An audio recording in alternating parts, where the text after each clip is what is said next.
Well, hello and good day to all of you wonderful viewers out there. Hi, I'm Awesome Joe, and thank you guys so much for taking in the time of your day to watching another episode of Awesome Joe's Movie Reviews. And today we are going to be doing a series review on an in particular show that all of us Star Wars fans have been waiting for a very long time, and it is finally here. The first 3 episodes are available right now on Disney+. Go ahead and check it out, everybody. Obi-Wan Kenobi.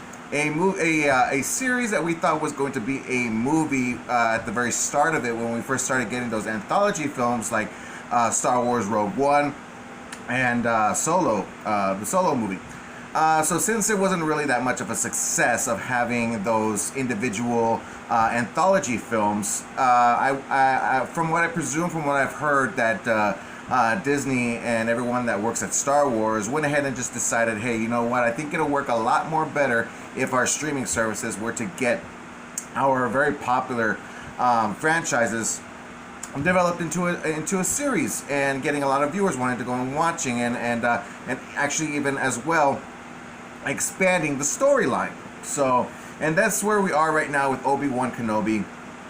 A story that a lot of Star Wars fans have been waiting for, craving for, and it's finally here. I was just so excited. I mean, when I immediately started watching this, I was like a little girl. Like, honestly, I was like giggling and just giggling with excitement. I couldn't believe that I was actually watching this, that this was actually happening. And what really got me excited, though, is that once when this thing started with episode 1, it gave us the prequel recap. Now, I know the majority of people are not very fond of the prequels because, many of us Star Wars fans originated from the original trilogy. And yes, the original trilogy is by far one of the best set of movies ever developed into the world of cinema.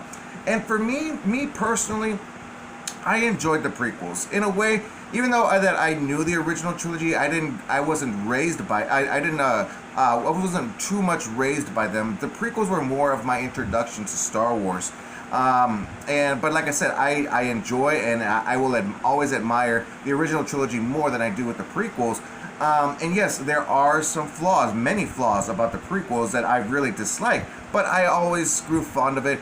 But what really made this set of prequel movies so much more better is on how this recap of the entire prequel trilogy was explained to us in less than, 3, 4, 5 minutes long. And I just loved it. It's actually a more better retelling of the story of the rise and fall of Anakin Skywalker and the Order 66, destruction of the Jedi Order. I mean, just the way that it was just all described in that recap immediately just got me just so excited, because honestly, everything that is recent material for Star Wars has a lot of orientation to the original trilogy. We have the sequel trilogy, then we had the stuff going on with the Book of Boba Fett and the Mandalorian, and so on and so forth. So the only thing that expanded itself when it came to the prequels was the Clone Wars series and the animated Clone War movie back in 2008. That was pretty much the only thing, but all that is animated, and as you all wonderful viewers know, I'm not very fond of animation. I'll watch it if I feel like it, but most likely it's not something that really captures my attention and says, hey, I gotta go out and watch this. But yeah, the only thing that's live action that has any relation to an expansion of the prequel trilogy is this right here, Obi-Wan Kenobi. Man, that recap was just so phenomenal. I loved it. So far, the first 3 episodes that I am aware of, I believe that she's directing the entire season, is Miss Deborah Chow, and she has had some connection with the other live-action Star Wars series, with The Mandalorian and the Book of Boba Fett. But this one really doesn't have any connection at all whatsoever with Jon Favreau or Dave Filoni. Everybody who actually was in relations to those other series is away from this one, and I'm okay with it. I mean, I really do love all the material that those individuals have developed and brought into canon of the Star Wars world. But it's just great just getting to seeing something that's very familiar, something that I can actually relate to and say, hey, I know this, I love this, this is awesome, great. So before I go ahead and get started here, I just want to point out that when this series started, after the prequel recap, it shows us the very beginnings of Order 66 that is at the Jedi Temple, and we all know what happens if y'all are aware of what happened in Star Wars Episode 3, Revenge of the Sith. Now, immediately as soon as I saw this, right away I was at awe, I was at gasp. Right now I see, because I had to rewatch this series, the first 3 episodes, in order for me to refresh my memory to have a great conversation with all you wonderful viewers out there. They put on a warning for those who are watching this series that there are going to be some disturbing sequences that are going to occur in this episode that people are not going to be very comfortable with watching. Because and I don't want to go too much depth into this, and I know it's a very tragic situation that had occurred, but back in May 24th, which was I believe 2 weeks ago, there was a shooting involvement in a town of Uvalde here in Texas, about an hour away from here, from where I am, and it was just a tragic thing that had occurred. Many people have died. I believe it was a teacher and the shooter's grandmother, and many children. I believe it was 19, 20, 21 kids that had passed on, that were murdered, and the shooter was gunned down as well. So the shooter had died also. But it was a very tragic event, and then when I went ahead and watched it, and my hopes and prayers are all to all of the families who had lost their loved ones that day. And it was a very tragic situation, and it was something that I know a lot of people will, not get over. I mean, it's just something you don't really, it doesn't happen every day, and it's a good thing it doesn't happen every day. But having it happen right then and there, it's very inhumane. And, my hopes and prayers go to everyone, all the families that have lost their loved ones that day. But yeah, Order 66 in this, as soon as it happened, even though that I had those thoughts in my head, at the same time, I was like, wow, this, oh my God, man, it was just so amazing, because, we know that there's some more details of Order 66 happening at the Jedi Temple when it came to Grogu and his escape, which is still not in full detail just yet, but just getting to seeing more of this, and it has no relation to Grogu, but just seeing on how Order 66 is taking place here, and Jedi are fighting, getting killed, and these students so far have survived and have taken off into the distance. And I believe that one of those children are actually the very main reason why this scene is even in effect at the beginning of this show taking start. So I believe that there is an in particular reason to this, and we haven't gotten to it just yet. There are still 3 more episodes left to go. We just started with this, and we're already halfway through to the entire thing. I believe just 6 episodes is just never enough. If something starts off so amazing, you just want to have more. And like these are supposed to take about a good 30 to 45 minutes long episodes. And and when you're watching it for the first time, it's like, yeah, it's sometimes it's long, but then once it gets to the end, you're just like, I want more. It's like I want to see more. But yeah, the beginning of this series is just excruciatingly awesome, just so amazing. Ewan McGregor comes back playing Obi-Wan, one of the very best positives of the prequel trilogy, coming back, and he does the character of Obi-Wan Kenobi so fantastic. And even since it's been 17 years since we've last left the prequel trilogy, and this takes place 10 years after Episode 3, and about another 10 years before Star Wars Episode 4, A New Hope. It's just great getting to see him coming back. When they announced that he was coming back and that there was a show in development, everybody was just at pure excitement. Couldn't believe that it was happening. So amazing. And the way I look at it is that, there is a story to be told in between episodes 3 and 4 when it comes to the Obi-Wan Kenobi character, because a lot could have happened. Anything could happen in 20 years. In 20 years' time, instead of him just hiding on Tatooine and keeping his eye on Luke Skywalker while he grows up, and in time for him to into the story that we all know from the original trilogy. But it was just great getting to see him coming back. I love that he brings that mustache twirling that he does whenever he's in deep thought, when he's thinking, and it's pure Obi-Wan, especially with the very likenesses of Alec Guinness. And you would never think that back in 1977, when they first put into development of the very first Star Wars movie, that this was going to be a huge success, that it was going to be a very big franchise, a lot of fan people just craving for more, expanding this universe, this galaxy far, far away. No one ever knew that it would happen, but here we are, 45 years later, and it's still growing. So that's just amazing. And it's still involving, just within that very same story arc, involving the Skywalkers and the Jedi and the Order 66, the Empire, And speaking of the Empire, it has gotten a lot scarier compared to how I felt when I was watching the original trilogy. Then when you're anywhere around these stormtroopers, or even the Inquisitors, it feels very scary. These Inquisitors which have appeared, like I said, I'm not a very fan of animation, but I know that they have appeared in the animated series of Star Wars. I don't know which ones. I know there's Clone Wars, Rebels, and I don't know what else to think of. I know it's one of those, but I know that Inquisitors have appeared before. And I know that this individual Inquisitor, which is Grand Inquisitor, played by Rupert Friend, appears and looks very different. I know that his head is a little bit more stretched up, but this one looks like a very normal, round human shape. So in a way, it kind of took me away from it. Is it the actual Grand Inquisitor that we know from the animated series? I'm not really entirely sure, but I am trying to, as much as that it is canon, I'm staying away from it, just then focusing on the live action material that Star Wars is bringing to us. But it was great getting to see him. I love his performance. He looks very patient, something that normally Sith are not very fond of, is being patient. But yeah, I really do love his performance.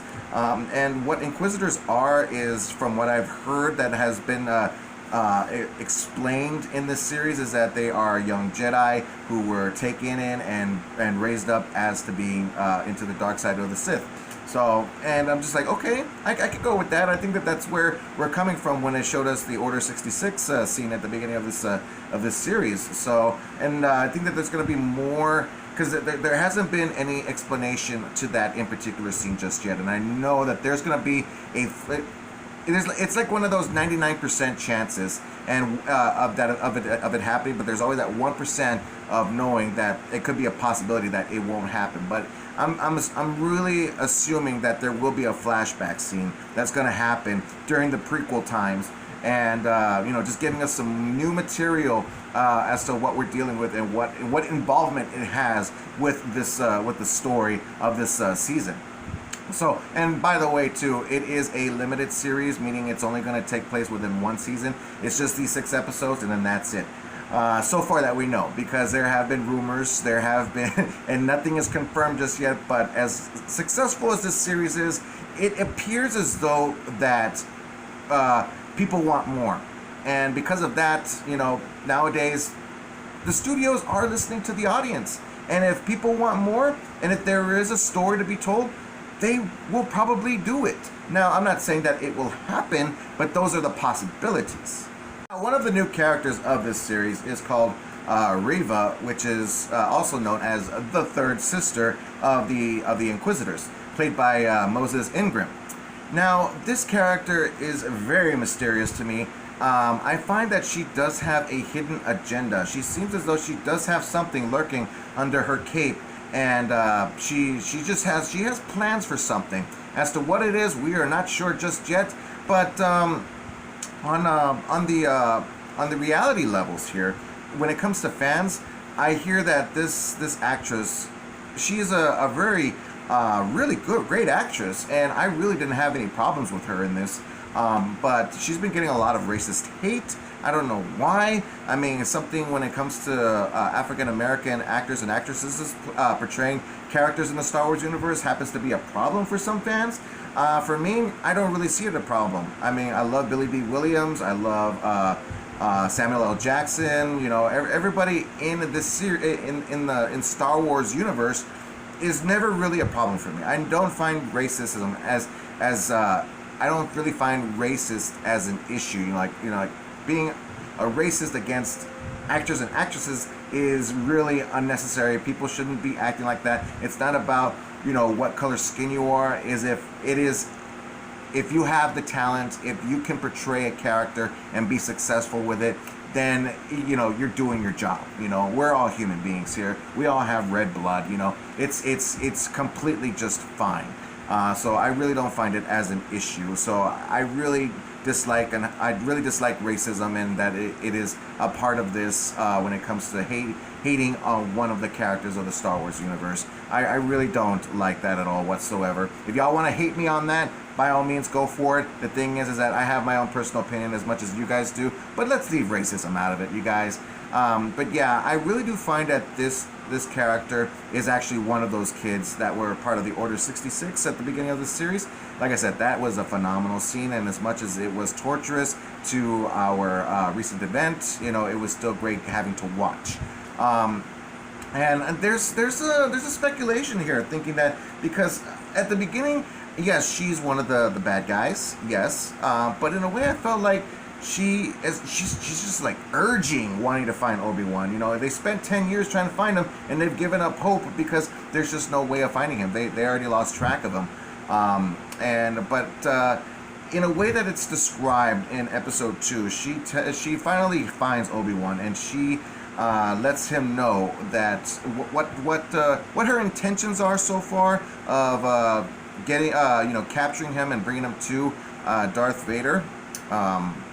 But I think that there's a whole lot more to it. I really kind of was thinking that, since she's urging to find Obi-Wan, I think that what she's wanting is finding him and saving him. That's what I thought at first. Like she's only pretending to be good. She's pretending to be bad, but she's really good, and she wants to find Obi-Wan just to keep him safe. That's what I was hoping at first. But then no, because she's already done so much damage already, cutting people's hands off, threatening them with the lightsaber, throwing a knife at somebody's face, which was stopped by a Jedi. It's just.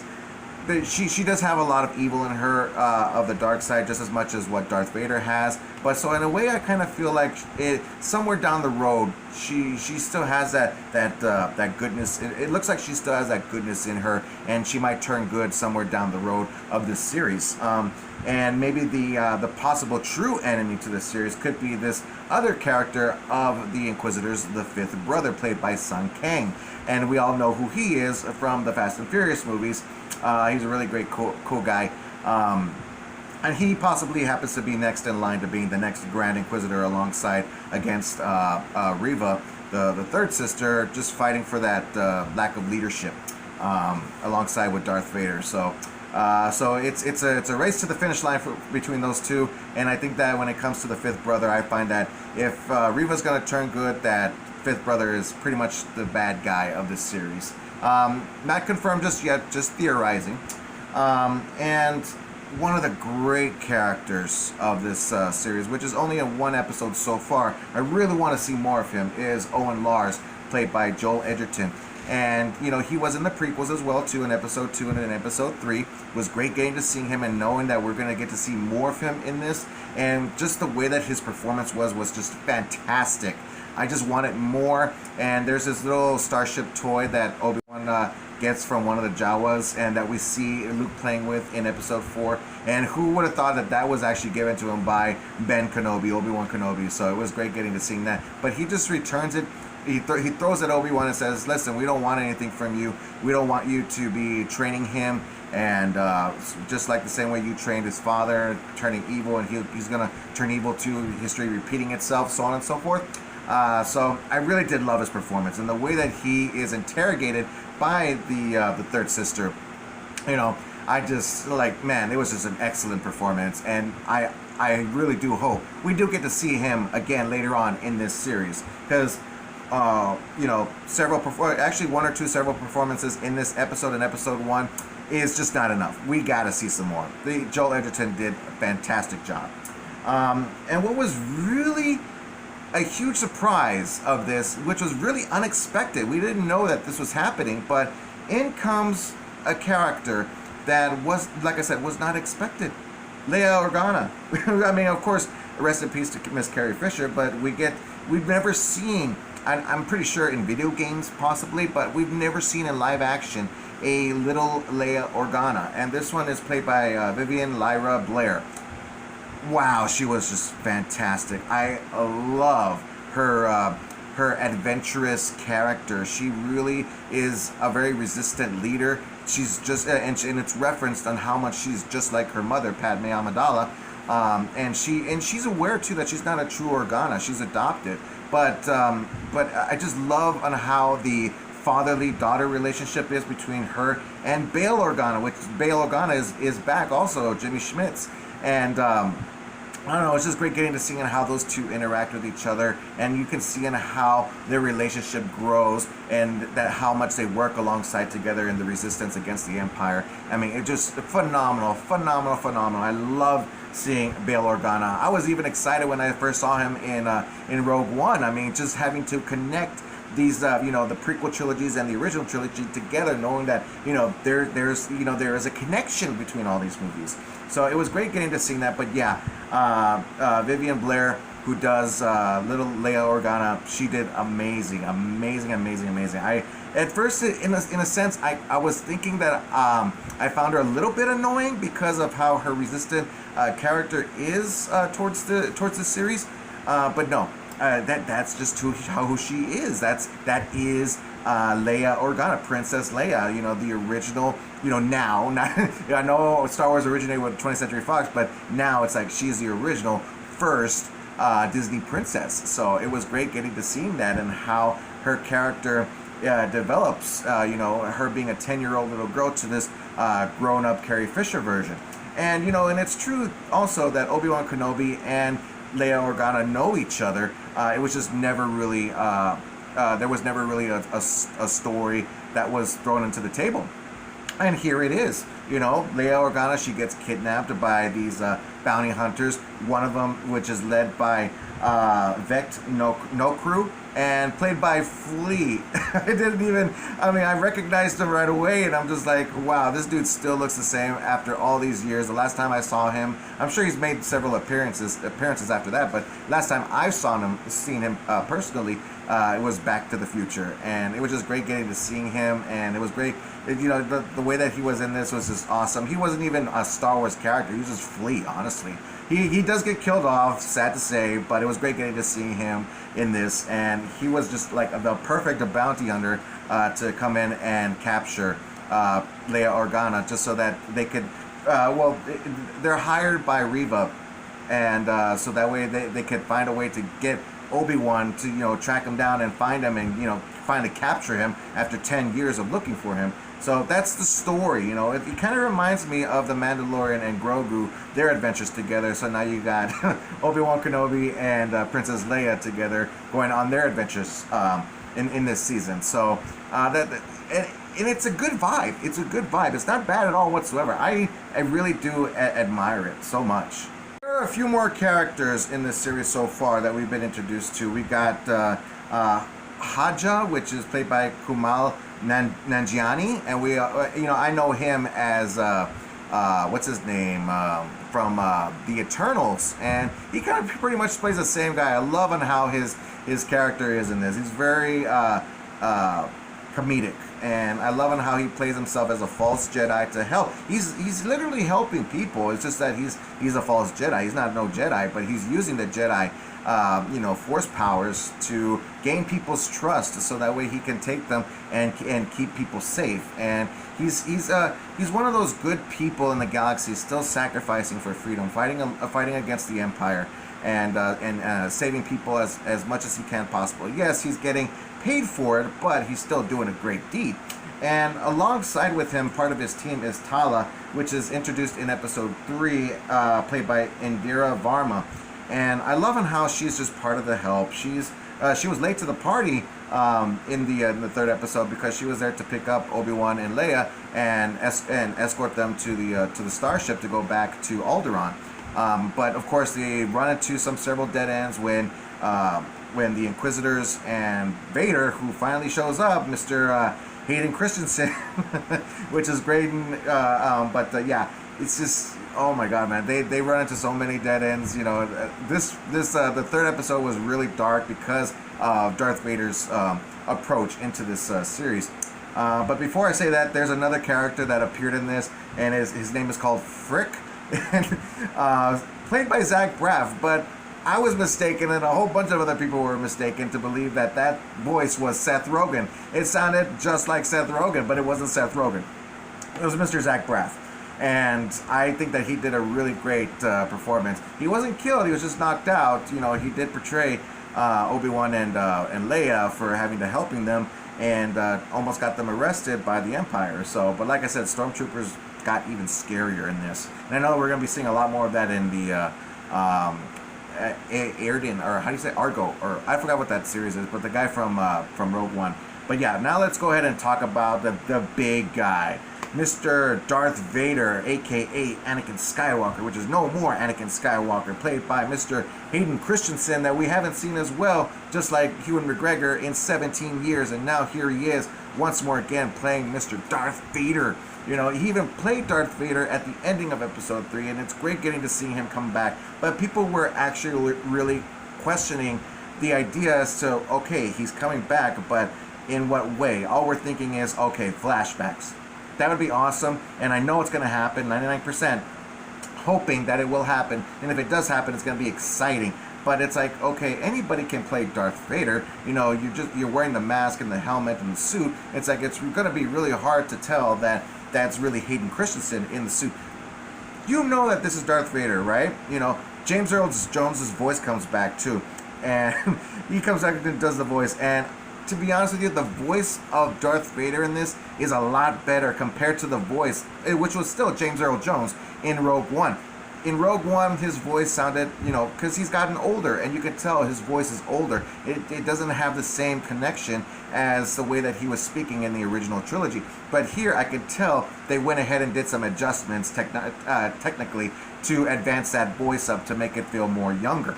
And so I really did like it. Even though it was James Earl Jones's voice, you could still feel the way the behavior of the voices, and connected to Hayden Christensen's Anakin Skywalker voice. So it was really great.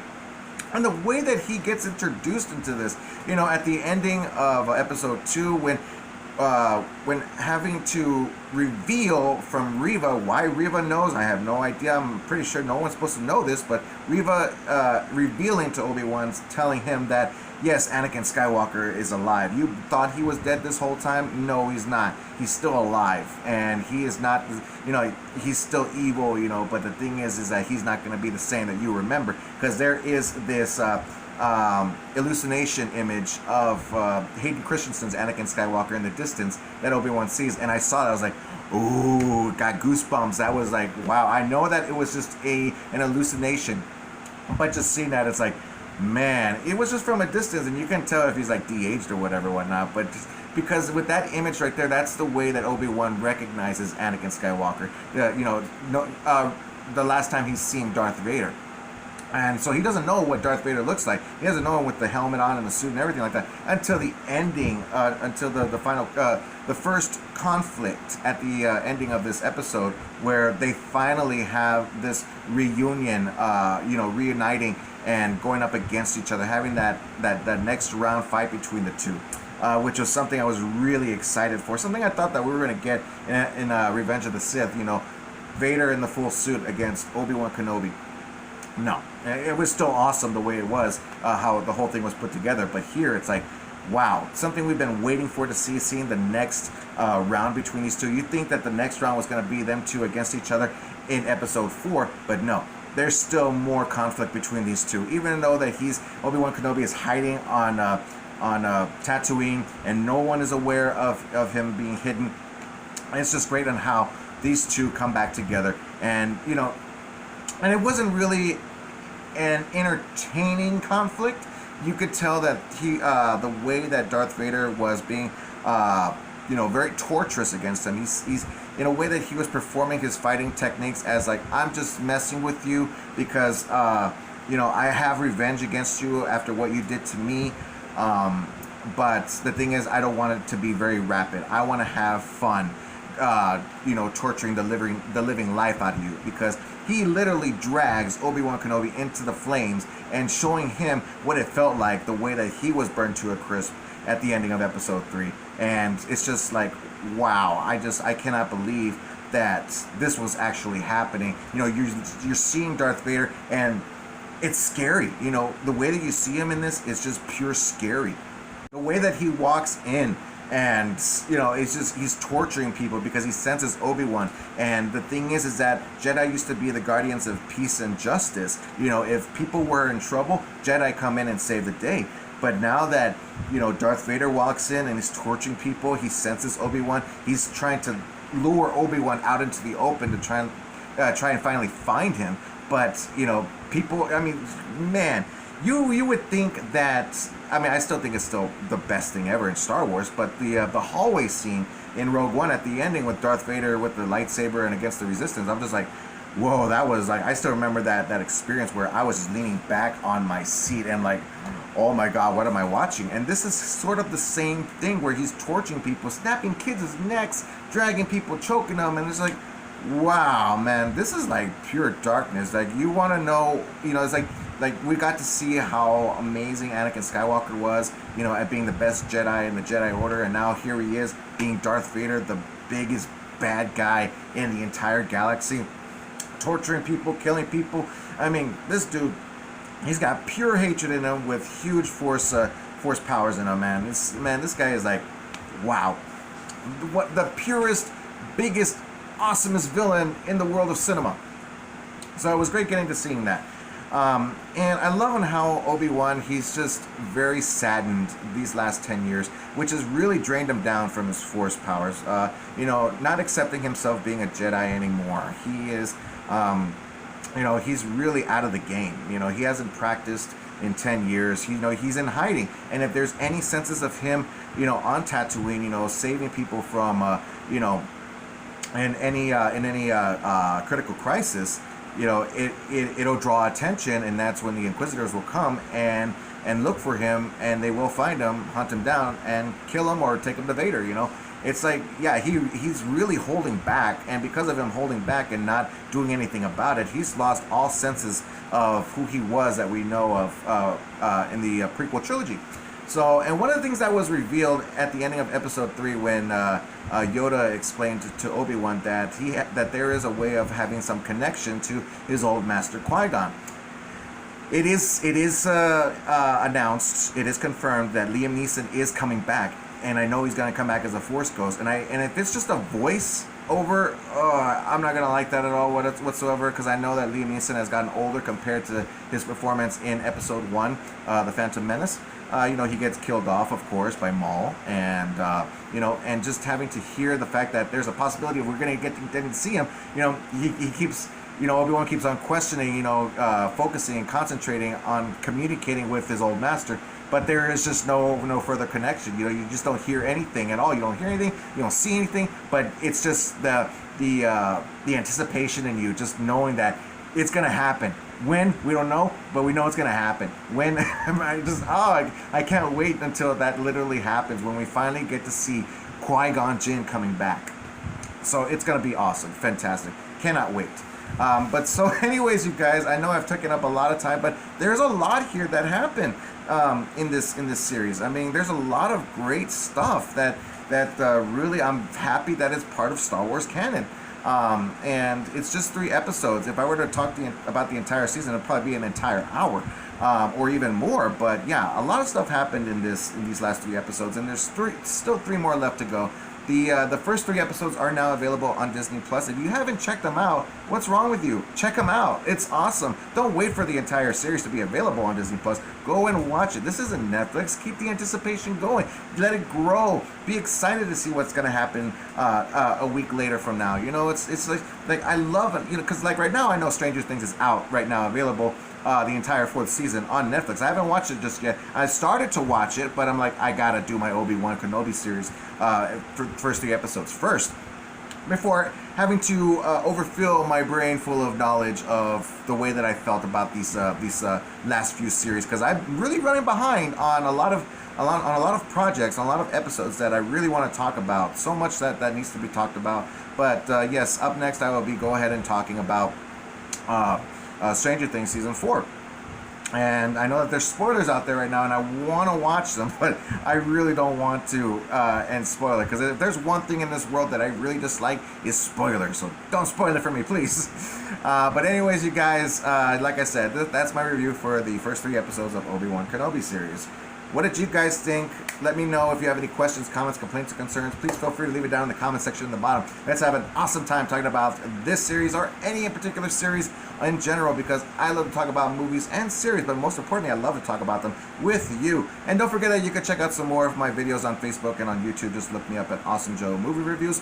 Don't forget to click on that like and subscribe button, everybody. I really do appreciate everybody's support on my channel. But once again, everybody, I'm Awesome Joe. Keep on living the dream, and as always, stay awesome. Thanks to you guys once more again, and also Jurassic World Dominion's coming out on Friday, so be alert on that one. That one's also coming up very soon, so I'll see you guys in the next video. Bye.